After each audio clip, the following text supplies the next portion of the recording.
welcome back to Dogtography. Today I'm going to teach you my tips and tricks for DIY selfies in a forest. And it's fall, so it's kind of my favorite time of year to head out into the forest and get some awesome shots. A lot of people struggle with taking selfies, and I have a couple tips and tricks that I think you might like, and a few simple tools to show you as well that really help with taking selfies.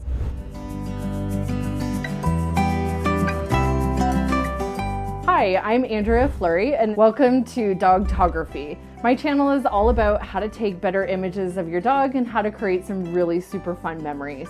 I walk you through different tips and tutorials and techniques. I sometimes show you behind the scenes of my professional career as a dog photographer, all while just trying to have some fun and enjoy time with our dogs.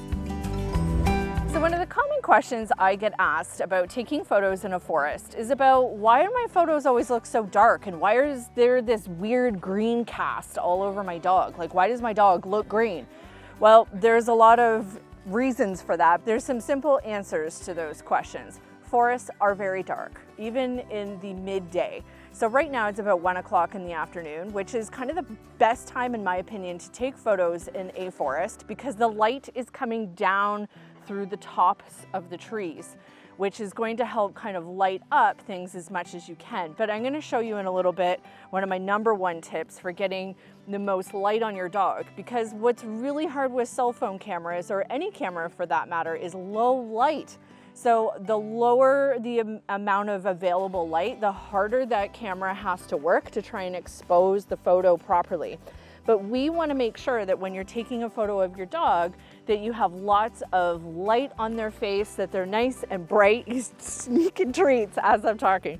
That they're nice and bright and well exposed. So I'm going to give you some of my tips and tricks for that. But in terms of taking selfies, here are my top 3 pieces of equipment that you need. So the #1 piece of equipment that you're going to need is a tripod. Now this one's extra fancy because it has legs on the bottom and a cell phone clip at the top, but they all fold in so it's nice and compact. This also extends out, so you can adjust for the height. It's nice and stable. You can put it right into, like right on into the leaves or onto the dirt or the grass or wherever you are. So it's perfect to give you that stability and height if you need it.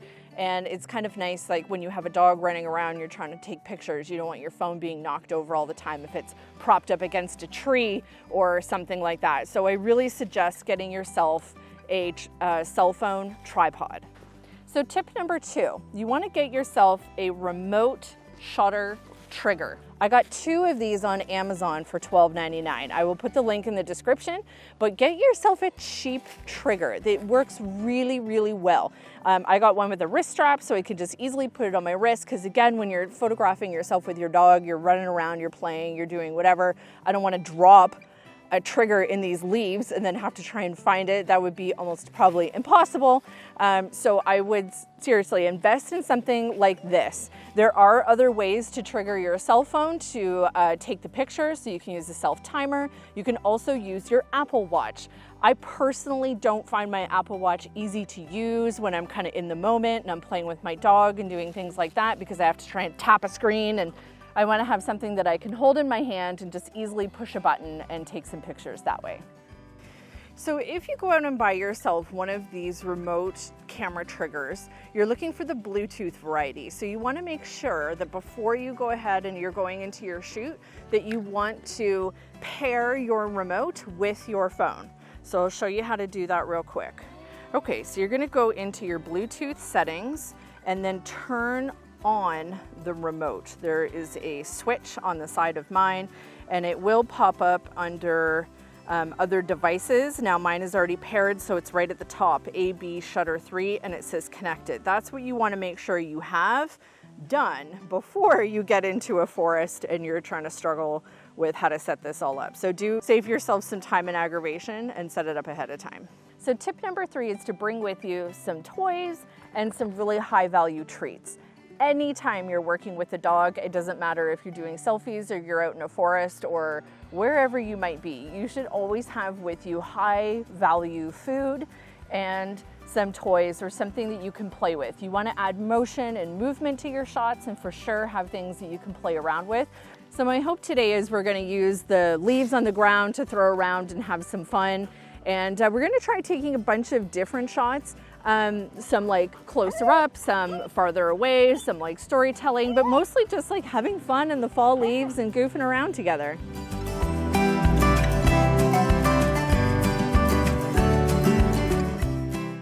And so my fourth tip about what to bring with you on a photo shoot with your dog where you're doing selfies is a long line, something that you can easily tether around a tree so that your dog and you can play around together and you're not worried about trying to keep your dog in a stay, trying to hold their leash in one hand or anything like that. It's so much easier to just tether them up to a tree or a post, or even you can put a stake in the ground. And then that way you can just like have fun and play together and not have to worry about anything.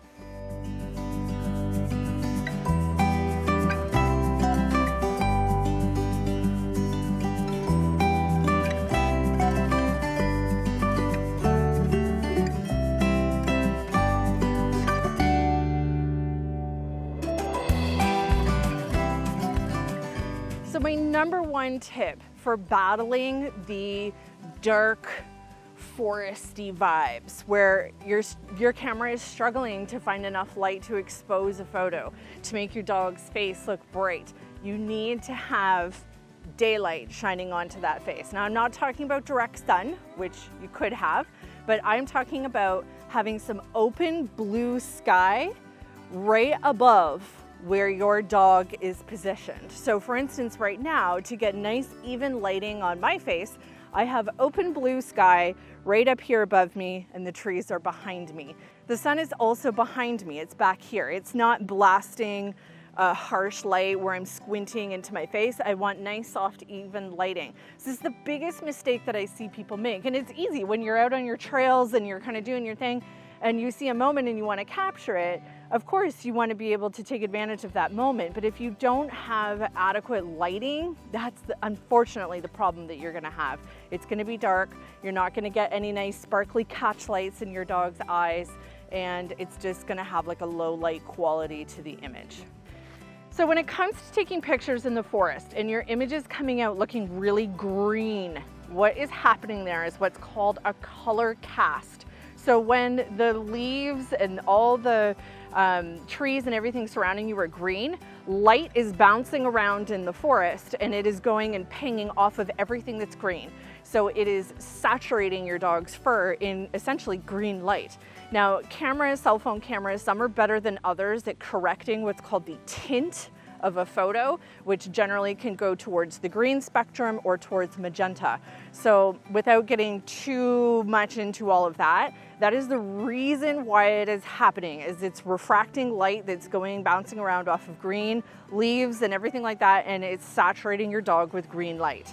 So there is a way to correct that in like a photo editing app, and I can show you that later in another tutorial. So another note when taking photographs, especially if these are for your dog's Instagram account or for your personal account, you gotta kind of think ahead of what your intended purpose is with these images. If they are for TikTok or Instagram, you wanna make sure you're taking vertical shots. If they're for Facebook or just for your own purposes and you like the horizontal, go with horizontal. Now, a note with your camera and what lenses to use on your phone. The lenses that are on the back of your camera are where you're going to get the best quality image. The camera that is on the front, the selfie camera, is the worst quality image. But still, when you're trying to frame up a shot and you're DIYing it and you're doing selfies, we're probably going to be using this front camera anyway. Do yourself a favor and do this. Clean off the ear goo or the whatever slime from being in your hands, dog slobber.